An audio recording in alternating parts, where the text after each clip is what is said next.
ओम गंग गणपतये नमः। स्वागत है आपका हमारे चैनल पर। आज के इस वीडियो में आप सुनेंगे बुधवार व्रत की कथा।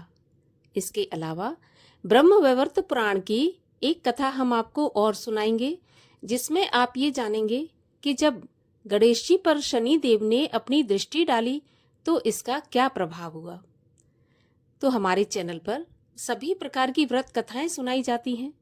सभी व्रत कथाएं सुनने के लिए और हमसे जुड़े रहने के लिए आपको केवल हमारे चैनल को सब्सक्राइब करके बेल आइकन पर प्रेस करना है और आज की कथा अच्छी लगे तो लाइक करके शेयर करना है।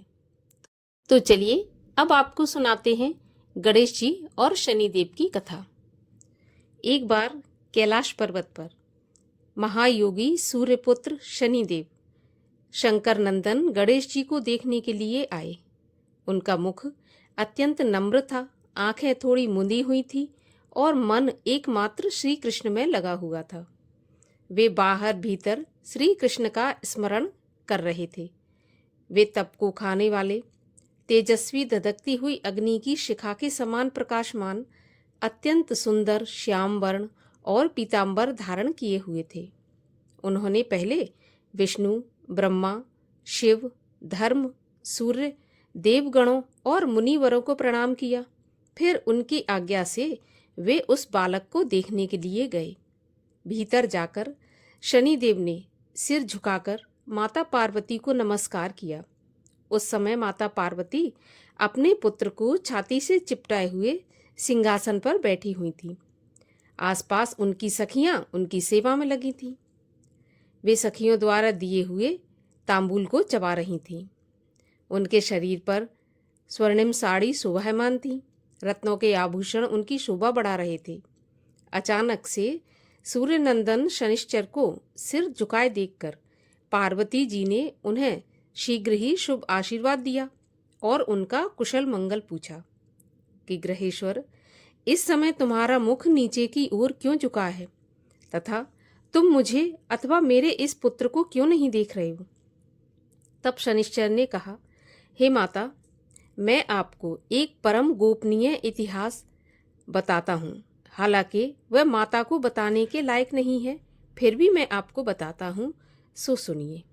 मैं बचपन से ही भगवान श्री कृष्ण का भक्त था। मेरा मन सदा एकमात्र श्री कृष्ण के ध्यान में ही लगा रहता था। मैं विषयों से विरक्त होकर निरंतर तपस्या में रत रहता था।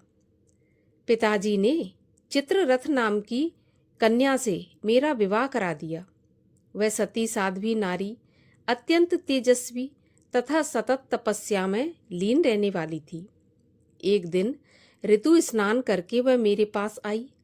उस समय मैं भगवान के नामों का उच्चारण कर रहा था, तो मुझे बाहरी दुनिया का कोई ज्ञान नहीं था, अतः मैंने उसकी तरफ देखा भी नहीं।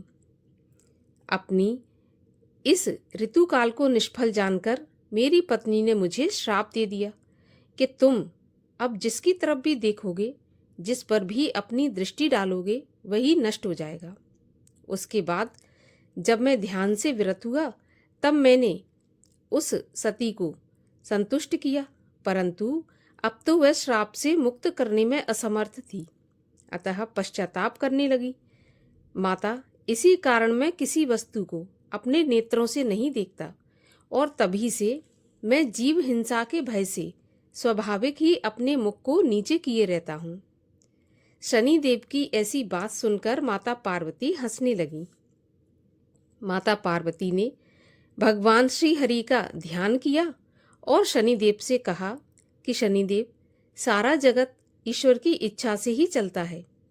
फिर पार्वती जी ने कौतूहलवश शनिदेव से कहा कि अब तुम मुझ पर और मेरे बालक की तरफ देखो। मैं भी देखती हूँ कि किस प्रकार मेरा अनिष्ट होता है या मेरे बालक का अनिष्ट होता है।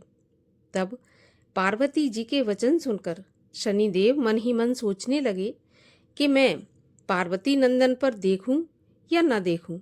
ऐसा सोच रहे थे क्योंकि यदि मैं बालक को देख लूँगा तो निश्चय ही उसका कोई न कोई अनिष्ट हो जाएगा। इस प्रकार कहकर शनिदेव ने धर्म को साक्षी मानकर गणेश जी की तरफ देखने का विचार किया, लेकिन माता पार्वती को न देखने का मन में सोचा।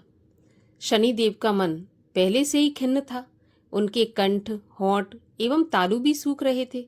फिर भी उन्होंने अपने बाएं नेत्र के एक कोने से गणेश जी की मुख की तरफ निहारा और जैसे ही शनि की दृष्टि पड़ी, उसी समय उस शिशु का मस्तक धड़ से अलग हो गया। तब शनिदेव ने अपनी आंखें फेर ली और फिर वे नीचे मुख करके खड़े हो गए। इसके पश्चात उस बालक का खून से लथपथ सारा शरीर तो माता पार्वती की गोद में पड़ा रहा, परंतु मस्तक गौलोक में जाकर भगवान श्री कृष्ण में समाविष्ट हो गया। यह देखकर पार्वती देवी बालक को छाती से चिपटाकर फूट फूट कर रोने लगी और उन्मत्त की भांति भूमि पर गिरकर मूर्छित हो गईं। तब वहां उपस्थित सभी देवता, देवियां, पर्वत, गंधर्व, शिव तथा कैलाशवासी यह देखकर आश्चर्यचकित हो गए। इस प्रकार उनको देखकर भगवान श्री हरि विष्णु गरुड़ के ऊपर सवार होकर उत्तर दिशा में स्थित पुष्पभद्रा के निकट गए। वहां उन्होंने पुष्पभद्रा नदी के तट पर जंगल में स्थित एक गजेंद्र को देखा, अर्थात एक हाथी को देखा, जो निद्रा के वशीभूत हो बच्चों से घिरकर हथनी के साथ सो रहा था। उसका सिर उत्तर दिशा की तरफ था। मन परमानंद से पूर्ण था और वह परिश्रम से थका हुआ था। फिर तो श्रीहरि ने शीघ्र ही सुदर्शन चक्र से उसका सिर काट लिया और रक्त से भीगे हुए उस मनोहर मस्तक को बड़े हर्ष के साथ गरुड़ पर रख लिया। गज के कटे हुए अंग के गिरने से हथनी की नींद टूट गई। तब रोते रोते उसने अपने बच्चों को जगाया। फिर वह शोक से व्याकुल हो अपने बच्चों के साथ बिलक बिलक कर रोने लगी। उसके पश्चात उसने भगवान विष्णु का स्तवन किया। उसकी स्तुति से प्रसन्न होकर भगवान ने उसे वरदान दिया और एक दूसरे हाथी का मस्तक काटकर उसके धड़ से जोड़ दिया और उसको जीवित कर दिया।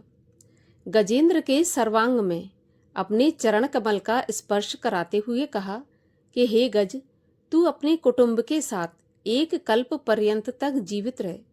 इस प्रकार कहकर मन के समान वेगशाली भगवान कैलाश पर जा पहुंचे। वहां पार्वती जी के निवास स्थान पर आकर उन्होंने उस बालक को अपनी छाती से चिपटा लिया और उस हाथी के मस्तक को सुंदर बनाकर बालक के धड़ से जोड़ दिया। फिर ब्रह्म स्वरूप भगवान ने ब्रह्म ज्ञान से ओंकार का उच्चारण किया और खेल खेल में ही उसे जीवित कर दिया। पुनः श्री कृष्ण ने पार्वती जी को सचेत करके उस शिशु को उनकी गोद में रख दिया और आध्यात्मिक ज्ञान द्वारा पार्वती को समझाना आरंभ किया। श्री विष्णु का कथन सुनकर पार्वती का मन संतुष्ट हो गया। तब वे उन गदाधर भगवान को प्रणाम करके शिशु को दूध पिलाने लगी। उसके बाद प्रसन्न हुई पार्वती ने शंकर जी की प्रेरणा से अंजलि बांधकर भक्तिपूर्वक उन कमलापति भगवान विष्णु की स्तुति की। इस प्रकार इस कथा से हमें ये पता चलता है कि भगवान गणेश जी भी शनिदेव की दृष्टि से नहीं बच पाए थे। भगवान गणेश पर भी शनिदेव की दृष्टिपात हुआ था। अब सुनते हैं बुधवार के व्रत की कथा। लेकिन उससे पहले हम आपको बुधवार के व्रत का विधान बता देते हैं। बुधवार के व्रत में एक ही समय भोजन किया जाता है। हरे रंग की वस्तुओं का प्रयोग अधिक से अधिक किया जाता है और भगवान श्री गणेश की कथा सुनी जाती है। बेलपत्र आदि से पूजन किया जाता है और भगवान बुद्ध देव की कथा सुनी जाती है, आरती की जाती है। बीच में कभी भी कथा में नहीं उठना चाहिए, कथा पूरी सुनना चाहिए। और बुधवार के दिन कभी भी उत्तर दिशा की यात्रा नहीं करनी चाहिए, अशुभ होती है। अगर आपको बुधवार के दिन यात्रा करनी ही पड़े उत्तर दिशा की, तो भगवान गणेश जी की इस कथा को सुनकर कर सकते हैं। एक समय की बात है, एक व्यक्ति अपनी पत्नी को विदा करवाने के लिए अपनी ससुराल गया। वहां पर कुछ दिन रहने के बाद उसने सास ससुर से अपनी पत्नी को विदा करने के लिए कहा, किंतु सबने कहा कि आज बुधवार का दिन है, आज के दिन विदा नहीं किया जाता, ना ही कहीं जाया जाता है। परंतु वह व्यक्ति नहीं माना और हठधर्मी करके बुधवार के दिन ही अपनी पत्नी को विदा करा के अपने नगर को चल पड़ा। रास्ते में उसकी पत्नी को प्यास लगी तो उसने अपने पति से कहा कि मुझे बहुत जोर से प्यास लगी है। तब वह व्यक्ति लोटा लेकर रथ से उतरकर जल लेने के लिए चला गया। जैसे ही वह व्यक्ति पानी लेकर अपनी पत्नी के पास आया तो वह देखकर आश्चर्यचकित रह गया। ठीक उसी को अपनी ही सूरत के जैसा, बिल्कुल वैसे ही वेशभूषा वाला एक व्यक्ति उसकी पत्नी के पास बैठा हुआ दिखा। उसने क्रोध से कहा कि तू कौन है जो तू मेरी पत्नी के पास बैठा है? दूसरा व्यक्ति बोला, यह तो मेरी पत्नी है, मैं अभी अभी ससुराल से विदा करा कर ला रहा हूँ। वे दोनों व्यक्ति आपस में झगड़ने लगे। तभी राज्य के सिपाही आए और लोटे वाले व्यक्ति को पकड़ने लगे। स्त्री से पूछा, तुम्हारा असली पति कौन है? तो वह पत्नी शांत रही, क्योंकि दोनों की शकल एक जैसी थी। वह किसे अपना असली पति बताती? वह व्यक्ति ईश्वर से प्रार्थना करता हुआ बोला, हे परमेश्वर, यह आपकी कैसी अजीब लीला है। यहाँ पर जो सच्चा है वही झूठा बन रहा है। तभी आकाशवाणी हुई कि मूर्ख, आज बुधवार के दिन तुझे नहीं आना चाहिए था, तूने किसी की बात नहीं मानी। यह सब लीला भगवान बुद्धदेव की है। उस व्यक्ति ने बुद्धदेव से प्रार्थना की और अपनी गलती के लिए क्षमा मांगी। तब बुद्धदेव जी अंतर्ध्यान हो गए। वह अपनी स्त्री को लेकर घर आया तथा बुधवार का व्रत वे दोनों पति पत्नी नियम पूर्वक करने लगे। जो भी व्यक्ति इस कथा को श्रवण करता है, सुनता है अथवा सुनाता है, उसको बुधवार के दिन यात्रा करने का कोई भी दोष नहीं लगता। उसको सर्व प्रकार के सुखों की प्राप्ति होती है। बोलिए बुद्धदेव भगवान की जय। गणेश जी की आरती। ओम जय गौरी नंदा प्रभु जय गौरी नंदा, गणपति आनंद कंदा मैं चरणन बंदा। ओम जय गौरी नंदा। सूंड सुंडालो नयन विशालो, कुंडल झलकंता कुमकुम केसर चंदन, सिंदूर बदन वंदा। ओम जय गौरी नंदा। मुकुट सुगण सोहंसा, मस्तक सोहंता, बैया बाजू बंदा, पहुँची निरखंता।